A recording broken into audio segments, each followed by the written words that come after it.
विकास अपने छोटे से खेत में खड़ा था, हाथ में हल और आंखों में उम्मीद की चमक।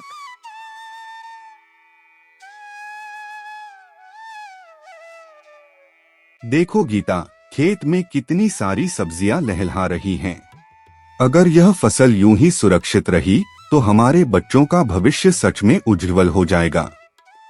पापा, सच में आपकी मेहनत रंग लाई है। लगता है भगवान ने आखिर हमारी सुन ही ली। बस अब यही दुआ है कि मौसम भी हमारे साथ दे।